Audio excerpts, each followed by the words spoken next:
Jack Howard woke up to the soft beeping of his alarm. The lights in his small quarters slowly brightened to mimic an Earth sunrise.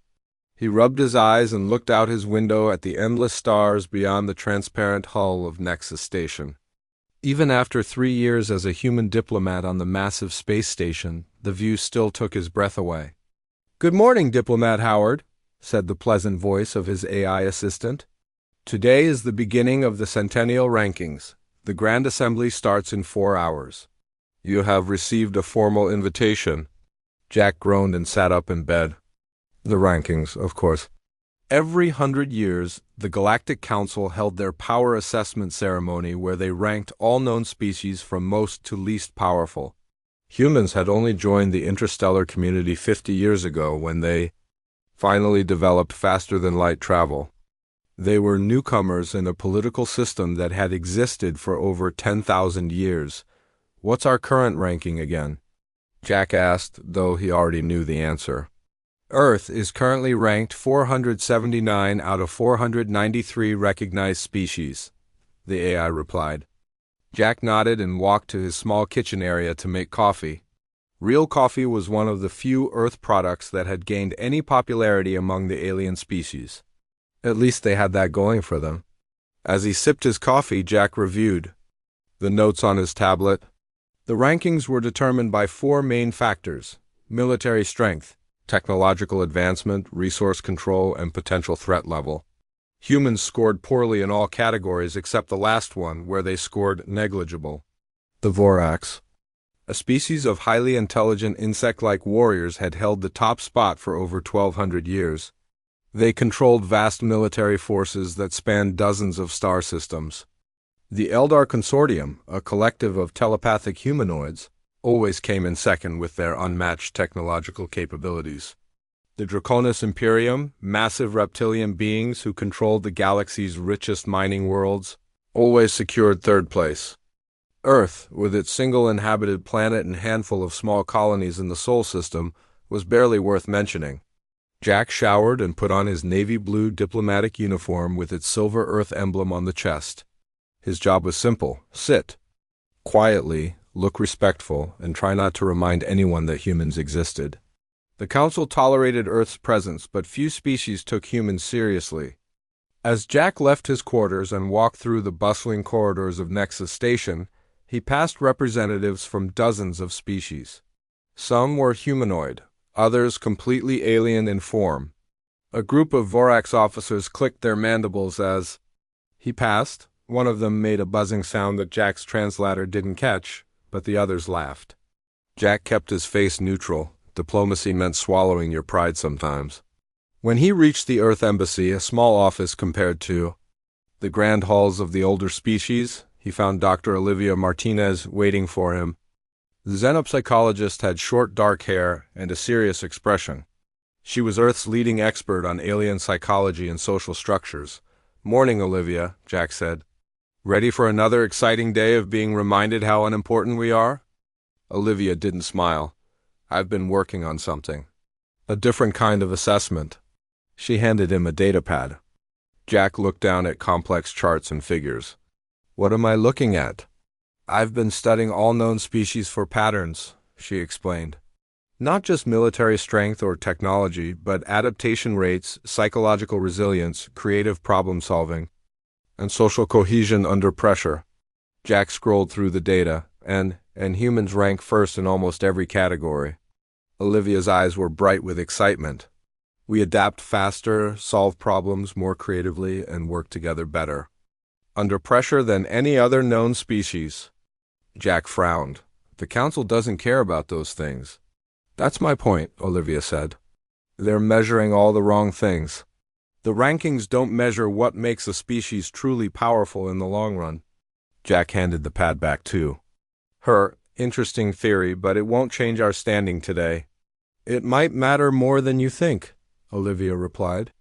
"I've detected some unusual signals coming from beyond the galactic rim. Something's out there, Jack. Something new." Before Jack could ask more questions, his communicator beeped. The Grand Assembly was starting soon. He had to go. The Grand Assembly Hall was the largest enclosed space Jack had ever seen. It could hold representatives from all 493 species with room to spare. The ceiling soared hundreds of meters above, crowned by a massive holographic display of the galaxy. The room was arranged in tiers, with the highest-ranked species seated at the bottom near the central podium. Earth's seat was near the top, in the section jokingly called the nosebleed section by human diplomats. Jack took his seat next to representatives from other low-ranked species. No one spoke to him. The lights dimmed, and the ceremony began. One by one, the assessment AI called out species names, their stats, and their rankings. Holograms displayed military assets, technological achievements, and resource holdings. The lower-ranked species were announced quickly with minimal detail. Species, human origin, Earth Sol system, the AI announced when it reached their turn. Military presence, negligible beyond home system. Technological advancement, limited. Resource control, minimal. Overall threat assessment, low. Ranking, 479. Several delegates chuckled. The Vorax representative, Supreme Commander KZZ Tavak, clicked his mandibles in what Jack recognized as amusement. Jack kept his face blank, the perfect diplomat. But inside, he felt a spark of anger. Humans had achieved in centuries what took other species millennia. They had overcome countless obstacles, survived disasters, and still reached the stars. Yet here they were, dismissed as weak and unimportant. As the ceremony continued, Jack felt his communicator vibrate. A message from Olivia, "Meet me after, it's urgent." When the rankings finally concluded with the Vorax once again claiming first place, Jack slipped away from the celebrations and found Olivia in a quiet observation deck. Her face was pale. "What's wrong?" he asked. "Those signals I mentioned," she said, her voice tight. "They're getting stronger. I've decoded part of the message. What does it say?" Olivia looked up at him, her eyes wide with fear. "It says, 'Submit or perish,' and Jack, whatever scent it is, heading straight for council space." Jack looked out at the stars. Something was coming, something that might change everything. And perhaps then, the council would learn what Olivia already knew, that true power wasn't measured by weapons or technology, but by the ability to adapt and overcome. The rankings had ignored the most dangerous species of all. They had ignored humanity. 3 months passed since the ranking ceremony. Life on Nexus Station continued as normal, but Jack Howard couldn't shake the feeling that something was wrong. The strange signals that Dr. Olivia Martinez had detected were now being picked up by other stations across council space. The message remained the same: submit or perish. Most council species dismissed the signals as a prank or a glitch. The Vorax, confident in their military might, barely acknowledged the potential threat. The Eldar Consortium studied the signals but concluded they posed no immediate danger. The Draconis Imperium simply increased patrols along their border worlds. Jack sat in his office reviewing reports when Olivia burst through the door. Her face was flushed and she clutched her datapad tightly. "They're here," she said, her voice shaking. Jack stood up. "Who's here? The signal senders?" They just appeared near the Vorax homeworld. Massive ships, unlike anything we've seen before. Jack's communicator beeped with an emergency alert. Old diplomats were being called to an emergency council session. He grabbed his jacket and followed Olivia to the Grand Assembly Hall. The hall was in chaos. Representatives shouted over each other while massive screens showed live feeds from the Vorax system. Jack stopped and stared at the images. 3 enormous ships hung in space near the Vorax homeworld. They were not built, but grown living vessels that pulsed with strange energy. Each one was larger than any battleship in the council fleets. Supreme Commander KZZ Tavok stood at the central podium, his mandibles clicking rapidly. "The Vorax Empire will handle this threat," he announced. "Our fleets are already moving to intercept these intruders. We will show them why we rank first. Among all species." The screen shifted to show hundreds of Vorax warships approaching the alien vessels. Jack felt a sense of dread. "This is a mistake," Olivia whispered. "They should try to communicate first." The Vorax fleet opened fire without warning. Energy. Weapons and missiles streaked toward the alien ships. For a moment, it seemed like the attack might work. Then the alien vessels pulsed with blue light. Every Vorax ship simply stopped. Their weapons went silent. Their engines died. Then one by one they exploded. Within minutes, the entire Vorax fleet was destroyed. The assembly hall went silent. A new message appeared on all communication channels across the station. We are the Void Heralds. You have been judged and found wanting. Submit or perish. In the days that followed, the Void Heralds attacked world after world. The Eldar Consortium deployed their most advanced technology against the invaders. Their eye defense systems were turned against them. Their shield generators collapsed.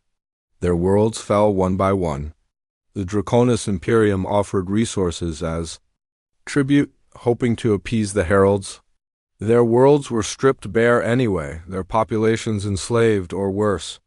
1 month after first contact, a third of all Council species had been conquered or destroyed. The mighty Galactic Council, for all its power rankings and military strength, found itself helpless against this new threat. Earth, deemed insignificant by the Heralds, was temporarily ignored. This gave Jack an idea. He called an emergency meeting with representatives from other low-ranked species. They gathered in the small Earth embassy, away from the panic that had overtaken the main council chambers. The Heralds are targeting the species at the top of the rankings first, Jack explained. They see them as the biggest threats. So being weak is our advantage? Asked the representative from Proxima, a small mining colony. Not weak, Olivia corrected, just not on their radar yet. That gives us time to prepare. Jack nodded. I've been studying the Herald attacks. They follow patterns. They're powerful, but predictable. They don't adapt quickly to new situations. Adaptation is what humans do best, said Bill Carter, Earth's military advisor who had just arrived from the Sol system. The tall, gray-haired man had once been a general in Earth's United Defense Force. We faced extinction-level threats throughout our history and survived. We can do it again. What do you propose? Asked the representative from Talax, a water world ranked just above Earth. A network, Jack said. While the Council species retreat to protect their own territories, we work together. We share information, resources, and strategies. We learn from each attack and adapt. The Council would never approve, said the Proxima representative. The Council is in shambles, Bill pointed out. Half the leadership is dead or in hiding. No one's going to stop us from trying to survive. Olivia pulled up data on her pad. I've been analyzing the Herald's psychology based on their attack patterns. They think like a hive mind, coordinated but rigid. They don't expect resistance from lesser species, which gives us an element of surprise.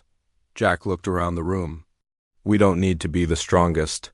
We just need to be the most adaptable. For the first time since the invasion began, he saw hope in the eyes of the gathered representatives. Over the next several weeks, Jack and his team established a resistance network. Small ships slipped between systems, carrying information and supplies. Scientists from a dozen worlds worked together on understanding Herald technology. Military experts developed new tactics based on each failed engagement. Earth sent what help it could not: warships or advanced weapons, but engineers, doctors, and problem solvers. People who could look at a situation from new angles and find unexpected solutions. Bill Carter established training centers on remote moons where fighters from different species learned to work together. Olivia and her team analyzed every piece of data they could find about the Heralds, looking for weaknesses. 3 months into the invasion, they had their first small victory. A Herald scout ship, separated from its fleet, was disabled by a small resistance vessel using modified mining equipment. The technology was primitive compared to Council standards, but it worked in a way the Heralds hadn't anticipated. Jack stood in the observation room of a hidden base, watching as engineers examined pieces of the captured Herald ship. The organic technology was unlike anything they had seen before, but they were learning. The Vorax would have never tried this approach, Olivia said, standing beside him. They would have just built bigger guns. And the Eldar would have sought A perfect technological solution, Jack added. Neither would have thought to use mining tools as weapons. Bill joined them, his face tired but determined. We lost 15 people taking down that scout ship. But now we know their hulls are vulnerable to sonic disruption. Next time, we'll lose fewer, Jack nodded. It wasn't much, but it was a start. The resistance was growing, learning, adapting. They had a long way to go, but for the first time since the heralds arrived, he felt something close to hope. The council was wrong about humans, Olivia said quietly. We aren't weak. We're just dangerous in ways they never thought to measure. Outside the viewport, ships from a dozen different low-ranked species arrived at the base, joining the growing resistance. The most dangerous species in the galaxy wasn't the one with the biggest fleet or the most advanced technology. It was the one that never gave up, never stopped learning, and never accepted defeat. It was humanity. 6 months into the Void Herald invasion, half the galaxy was under their control. The once mighty Vorax were nearly extinct, their homeworld turned into a mining operation for the invaders. The Eldar Consortium had surrendered after their central worlds fell. The Draconis Imperium was scattered, their leaders in hiding. The remaining council species fought desperately, but they fought alone. Each protected their own territories, unwilling to share resources or strategies with former rivals. Their rigid military doctrines, unchanged for centuries, failed against the Herald's overwhelming power. Meanwhile, the human-led resistance grew stronger. Their hidden base on a small moon orbiting a gas giant in unclaimed space had become a hub of activity. Ships from 24 low-ranked species came and went, carrying supplies, information, and fighters. Jack Howard stood in the command center, studying a holographic map of known space. Red zones marked Herald-controlled territory, growing larger each day. Small blue points showed resistance outposts and safe routes between them. We lost contact with Outpost 7, Bill Carter said, joining him at the map. The former general looked tired, with new lines on his face and gray stubble on his chin. The Heralds found them, Jack nodded grimly. Did they get the data out first? Yes, we know how their patrol routes work now. That's something. Every victory was small. Every defeat was painful. But unlike the council species, the resistance learned from both. Olivia entered the room, followed by a small group of scientists. Among them was Peter Wright, a young physicist with wild hair and bright eyes. He had been working non-stop on understanding Herald technology. We've made a breakthrough, Olivia announced. Peter, show them. Peter stepped forward and placed a small device on the table. It looked simple, just a metal box with a few controls. The Herald's ships communicate through quantum entanglement, he explained. It's why we can't jam their signals. But we found that their network has a pattern, a rhythm. If we send the right pulse at the right frequency, we can disrupt their communication, Jack finished, understanding immediately. Peter nodded excitedly. Not just disrupt. We can isolate sections of their fleet from the main consciousness. Bill leaned forward. And what happens when they're isolated? Based on our observations, Olivia said, they become less coordinated.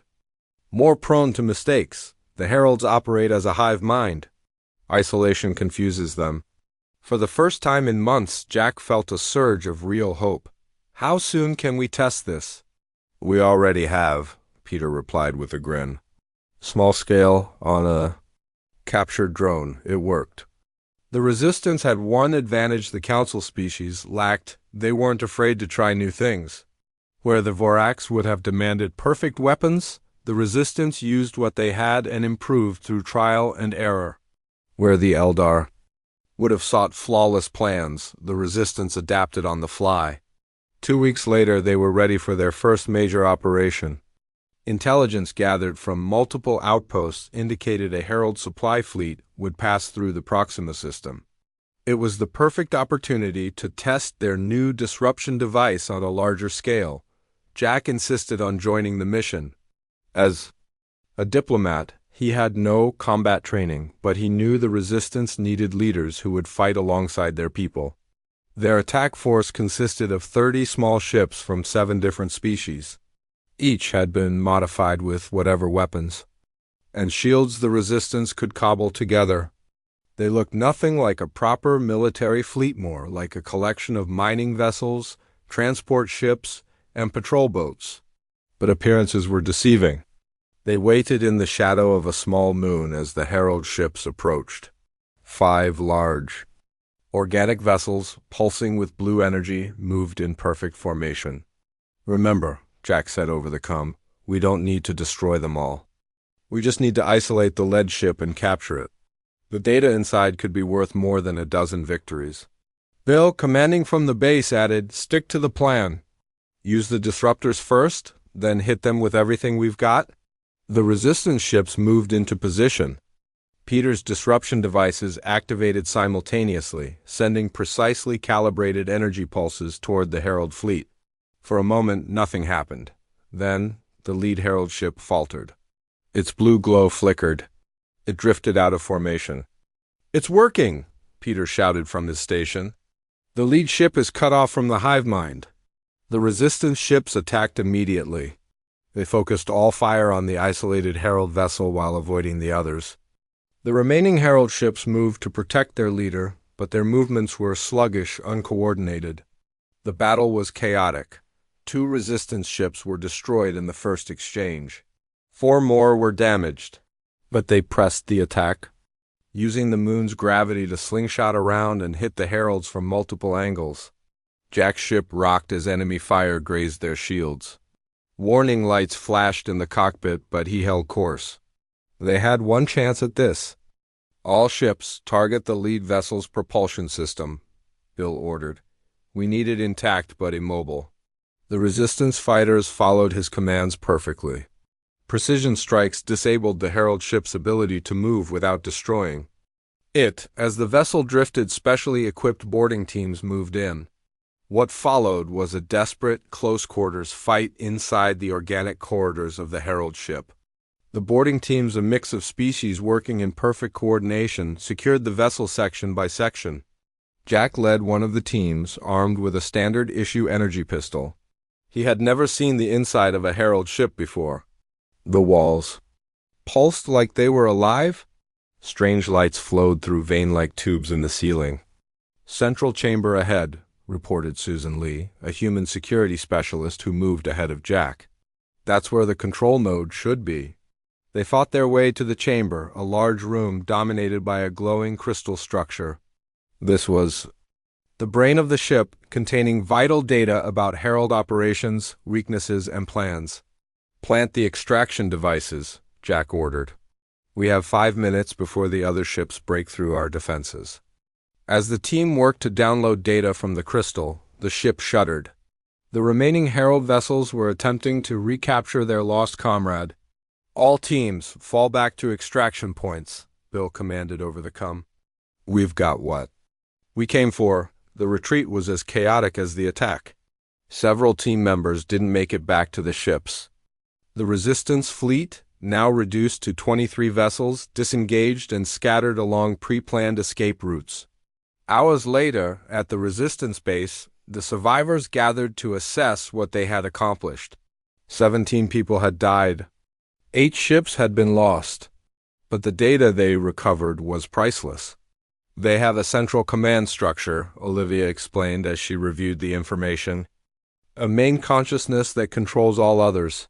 If we can find it and isolate it, we might be able to end this war," Jack finished.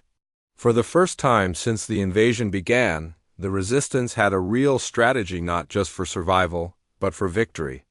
The path ahead would be difficult, but Jack looked around at the diverse group of species working together and felt certain they would find a way. The Heralds had made a critical mistake. They had ranked species by conventional power and targeted the strongest first. In doing so, they had ignored the most dangerous one, the one that thrived on adversity and grew stronger with each challenge. They had ignored humanity.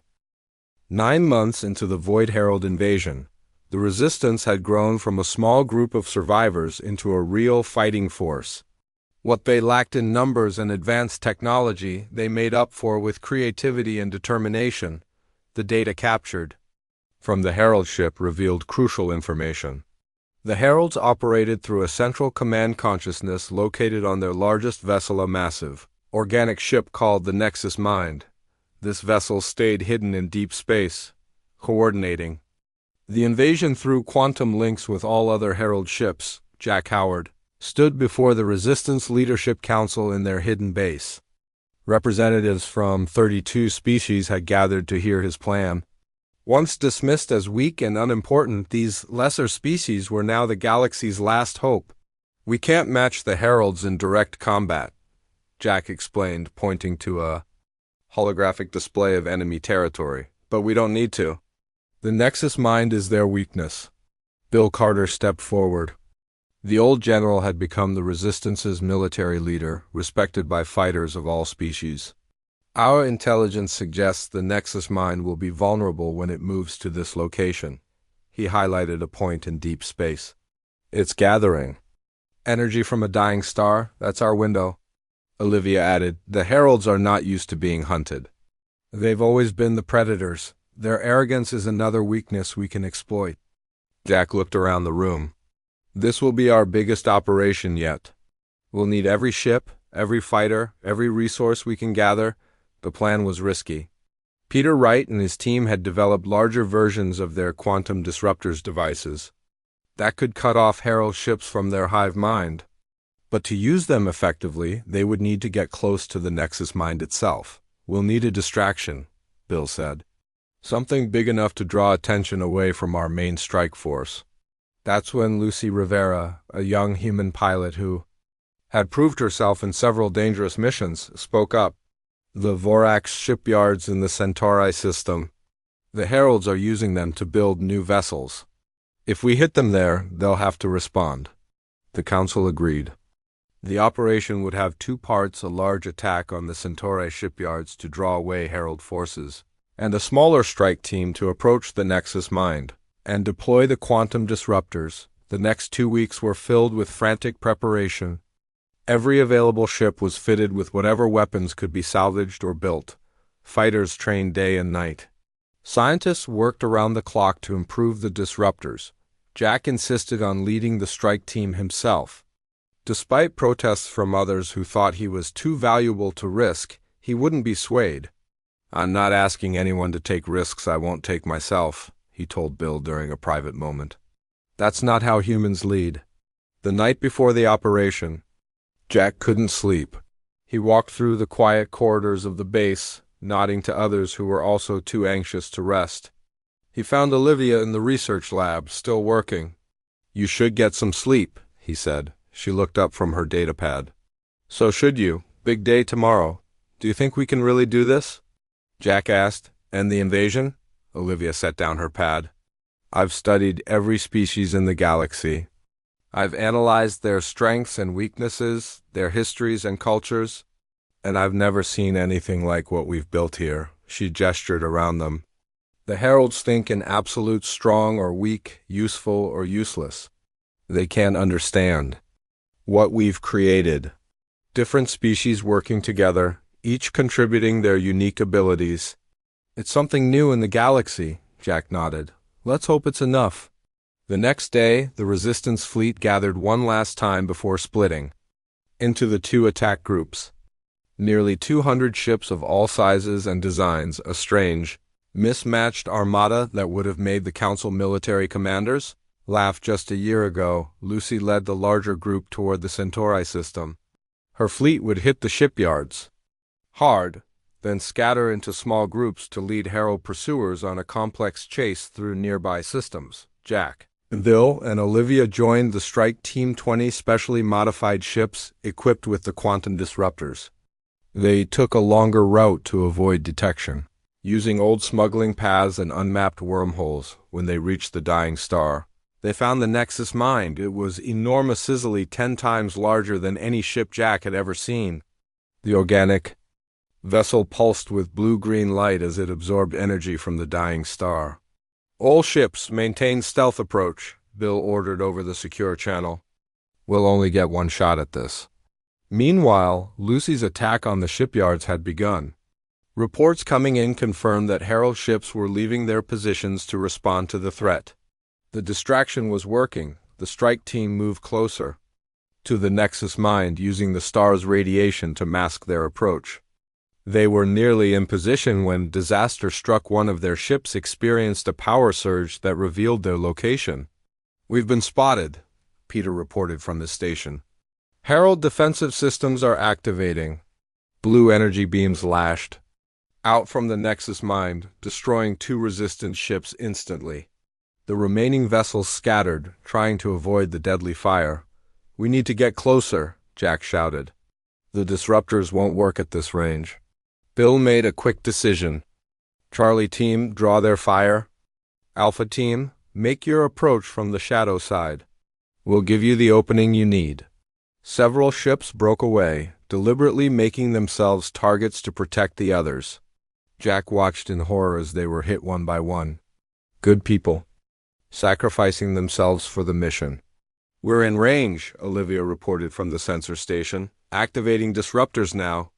All remaining ships fired their devices simultaneously. The quantum pulses hit the Nexus Mind from multiple angles. For a moment, nothing happened. Then the massive ship's glow flickered and dimmed. "It's working," Peter shouted. "The quantum network is destabilizing." Across the galaxy, Herald ships suddenly lost connection to their central mind. Some went dormant. Others moved erratically like confused animals. The hive mind that had coordinated the invasion was breaking apart, but the Nexus Mind wasn't defeated yet. It fired its weapons blindly, catching 3 more resistance ships. Jack's vessel took a glancing hit that knocked out their main power. "Keep firing," Bill ordered. "Don't let up." The remaining ships poured everything they had into the attack. The Nexus Mind's defenses weakened as more connections were severed. Its perfect coordination was replaced by desperate, random attacks. Jack watched the massive ship thrash like a wounded creature. For the first time, he felt something close to pity for the Heralds. They had never known defeat before. They had never expected resistance from the lesser species they had dismissed. The battle lasted hours. More resistance ships were lost. But finally, the Nexus Mind's glow faded entirely. The great ship drifted, dead in space. Jack looked around the damaged bridge of his vessel. Olivia was treating an injured crew member. Bill was coordinating with the surviving ships. They had won, but at a terrible cost. Reports from across the galaxy confirmed what they had hoped. Without the Nexus Mind, the Herald invasion had fallen into chaos.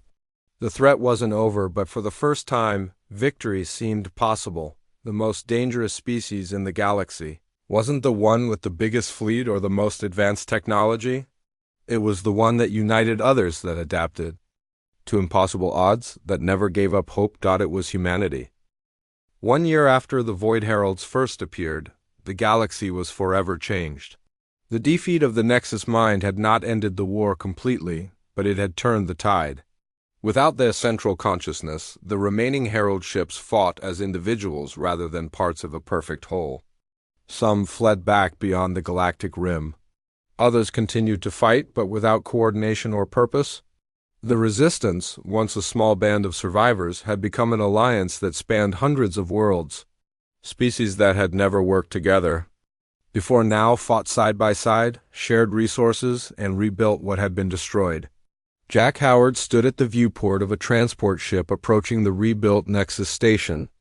The massive space station had been damaged during the early days of the invasion, but was now a symbol of the new order emerging from the ashes of war. "Nervous?"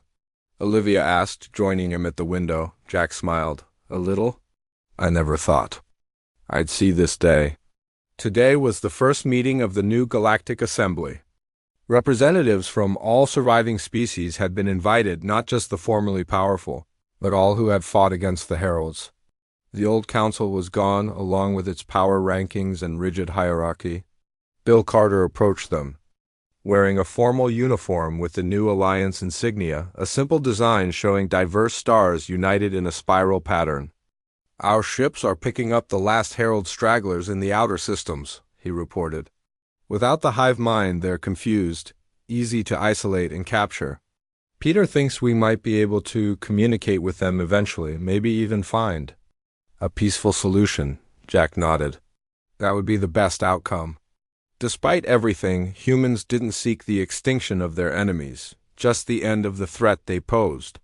As their ship docked with Nexus Station, Jack saw dozens of other vessels arriving. Ships of all designs, representing species from across the galaxy. Many bore battle scars from the past year of fighting. The new assembly hall was smaller than the old one but designed differently. Instead of tiered seating with the powerful species at the bottom, it was arranged in a circle with all seats at the same level. No species above another, literally or figuratively. Jack, Olivia, and Bill took their places among the Earth delegation. Lucy Rivera joined them, now a respected fleet commander despite her young age. Peter Wright sat nearby, talking excitedly with scientists from other worlds about new technologies they were developing together. The hall filled quickly. Many representatives nodded respectfully to the humans as they passed. Jack recognized several who had fought alongside them in key battles. Others he knew from joint reconstruction efforts on devastated worlds. When all were seated, a hush fell over the assembly. An elder Draconis, one of the few survivors of their former leadership, rose to speak. "We gather today to build a new future," the Draconis said, voice rough with age and experience. "The old council failed because we measured power in the wrong ways. We valued military might, technology, and resources above all else. We ranked species by these measures and ignored everything else." Murmurs of agreement rippled through the hall. The humans, once ranked 479 out of 493 species, showed us the error of our ways, the Draconis continued. They demonstrated that true power lies in adaptation, cooperation, and the will to survive against all odds. When the mighty fell, they rose. When the advanced failed, they succeeded with simpler means. When the rich hoarded their resources, they shared what little they had. Jack felt uncomfortable with the praise, but he understood its importance. This wasn't just about humans, it was about changing how the galaxy viewed power itself. The Draconis raised a clawed hand. "I propose that our first act as a new assembly be the permanent abolishment of the power rankings. No species shall be judged greater or lesser than another. Each brings unique strengths to our alliance, as the past year has proven beyond doubt." The vote was unanimous. The rankings that had defined galactic politics for 10,000 years were gone in an instant. What followed were practical matters, establishing trade routes, coordinating reconstruction efforts, organizing defense against any future threats. Jack found himself called upon frequently to offer the human perspective. Where once he had been ignored, now his voice carried weight. During a break in the proceedings, Jack stepped out to a quiet observation deck. The view of the galaxy was the same as it had been a year ago, but everything else had changed. Olivia found him there. "Quite a difference from the last assembly." "We attended," she said. Jack nodded. "I keep thinking about that data you showed me before the invasion. The assessment that measured adaptation rates and problem-solving instead of military power." "I've been expanding on that research," Olivia replied. "It turns out many of the lesser species ranked highly in those categories. The Proxima colonists, the Talax water dwellers, the nomadic Vrel, all species that had to adapt to survive in harsh environments." "We should share that research with the Assembly," Jack said. "Not to create new rankings, but to help us understand each other's strengths better," Olivia agreed. "That's the real lesson from all this. Every species has something valuable to contribute." The old council was too blind to see it. When the assembly reconvened, Jack found himself nominated for a position on the new leadership council. He was surprised but accepted the role with humility. "I'm honored," he told the gathered representatives. "But I want to be clear that humanity doesn't seek to replace the old powers with a new human-centered order. What we fought for, what so many gave their lives for, was a galaxy where all species stand as equals, where we value each other for our differences rather than ranking each other for our similarities," the assembly applauded. Even former enemies, like the surviving Vorax, clicked their mandibles in approval. As the session ended, Bill approached Jack with news from Earth. "They're establishing a new diplomatic academy," he said. training people from all species in the human approach to problem solving and adaptation. They want you to lead it when your term here ends. Jack smiled at the idea. Teaching others what humans had always taken for granted: their creativity, their resilience, their ability to work together despite differences. These were the true strengths that had saved the galaxy. That evening, a celebration was held on the station's grand promenade. Species that had once barely acknowledged each other's existence now mingled freely, sharing stories and plans for the future. Jack watched it all with a sense of wonder. The galaxy had been broken, but it was healing, becoming something stronger and more unified than before. The Void Heralds had made a fatal mistake. They had studied the old power rankings and targeted the supposedly strongest species first. In doing so, they had given humanity and its allies the time and space to organize a resistance. They had ranked every species by power, but ignored the most dangerous one, the one that turned adversity into advantage, that found strength in cooperation rather than domination, that never surrendered even when all seemed lost. They had ignored humanity. And that had made all the difference.